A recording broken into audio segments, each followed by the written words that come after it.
All right, greatest common factor of monomials. What is the greatest common factor of 3x to the 4, 15x cubed, and 21x squared? I have the problem written down right here.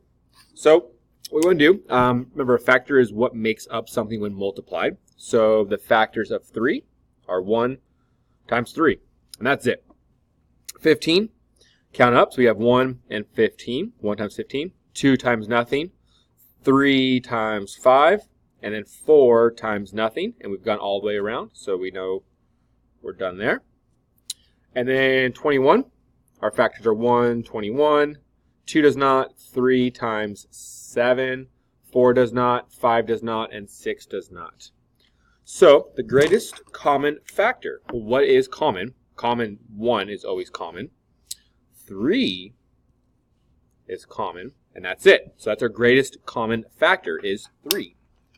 Now, not exactly done because we have x's. So how many x's are here? There's 4. There's 3 here, and there's 2 here. So I can pull 2 x's, so x squared, out of all of these. And no more than 2. Okay, next question. So 15n 5, 30n cubed, 45n squared. So if you want to look at the variables right now, you're looking at basically the smallest number. It's n squared. So the variable is n squared. Now, what's the largest number we can pull out of all of these? Well, if you want to look at the largest number, go to the smallest one first and just see if that number itself goes into the other ones.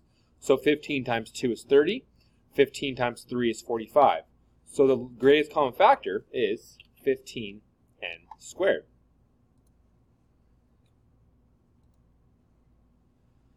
All right, so let's do the same thing again. We have b to the 1 is here, so that's the fewest amount of b's you can pull out. You don't have to put the 1, I just put it because I want to. And then look at the smallest number, 5. Does 5 go into 15? Yeah, 5 times 3 is 15. Does 5 go into 35? Yes, 5 times 7 is 35. So our greatest common factor is 5b to the 1, or 5b. And finally, so our smallest number here is a to the 1, so a. And does 8 go into 12 or 20? It does not. All right, I got interrupted. So I think I was trying to find if 8 went into 12 and 20. Well, 8 does not go into 12 or 20. So let's take another factor of 8. So if you don't know the factors of 8, let's look at them. We have 8 here. We have 1 and 8, 2 and 4. 3 does not, and then we go back to 4, so we have all of our numbers. So we just checked 8. 8 does not go into 12 or 20.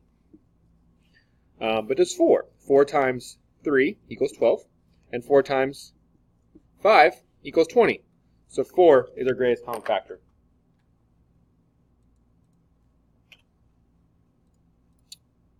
And we are done.